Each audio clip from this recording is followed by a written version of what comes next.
crazy, and the girls make the boys go crazy.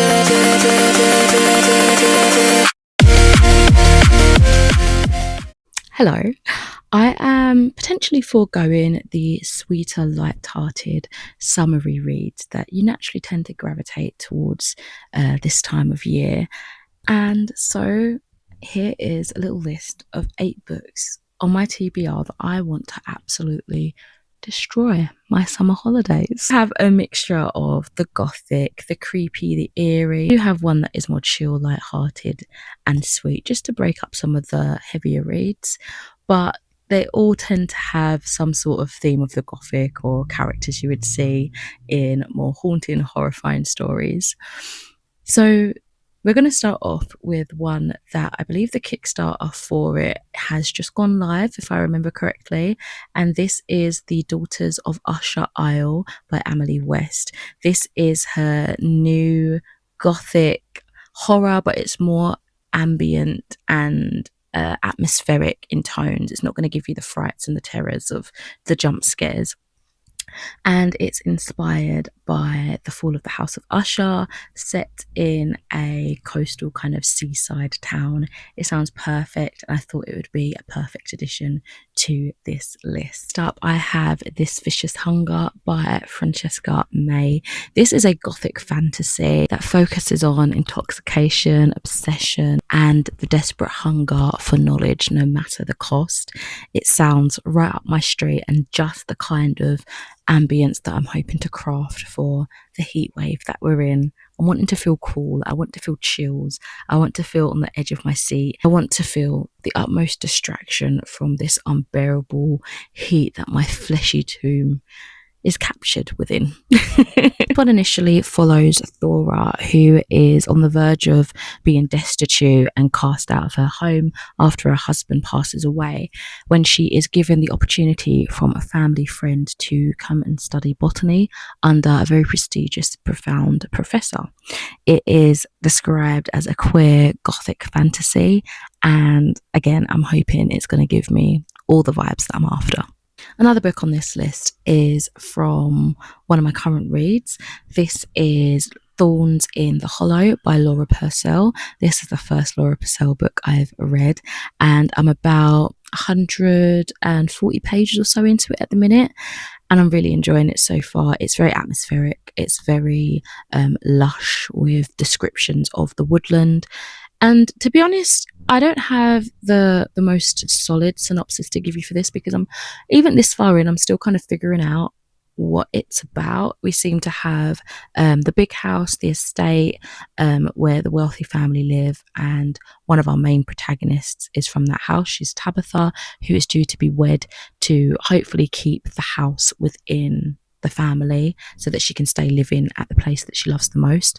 However, her heart really is for Kit, who is one of the stable boys that lives on the estate as one of her tenants, and they've grown up together. They've gone through countless adventures together, and they're having to kind of distance themselves from each other because now they're both adults. They can't be seen to be in company alone like that of the time period, right? However, quite early on, Tabitha's betrothed winds up dead during a hunting trip, and there's the whole mystery of the woodlands. Like, is there someone out there? Is there something out there? I don't seem to think it's as cutthroat, excuse the pun, I guess, natural death, you know, as everyone's trying to make it out to be.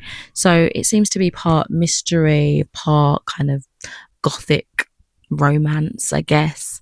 A little bit of everything going on, and as I say, I'm still kind of matching the pieces, but it's given the atmosphere that I am craving at this moment in time. One of the contenders that I didn't manage to read in time for the Summerween week that has recently just passed was The Corruption of Hollis Brown by Kay Ancrum. This is a haunted house kind of story with themes of possession, I believe, ghosts.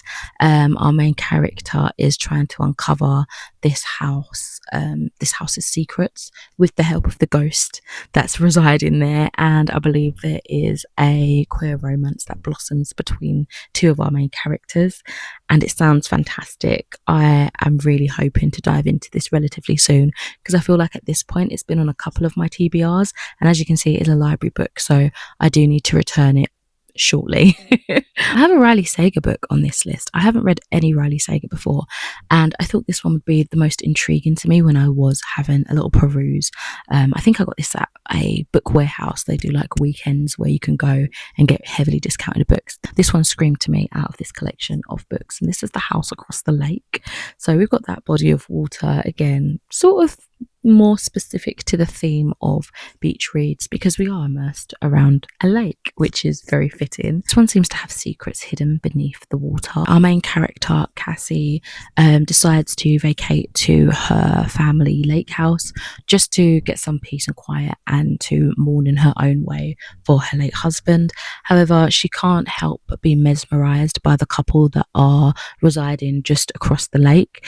They are everything that she ever wanted, everything that she felt like she had back when her husband was alive, but there are secrets that are bubbling beneath the surface. This one has a little quote from, I'm assuming, one of the chapters in the book, and it's really quite gripping. It says, "She has a detective sat at her kitchen table. She has a man bound and gagged upstairs. She's about to uncover a dark truth so life-changing that nothing will ever be the same again." It sounds really fun.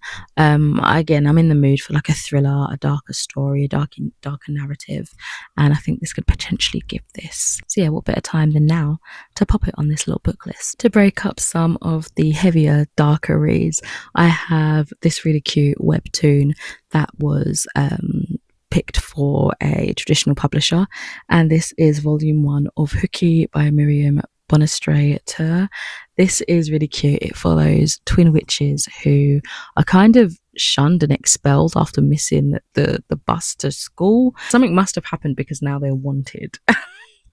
It sounds really crazy, really fun, and the art style in this is absolutely gorgeous.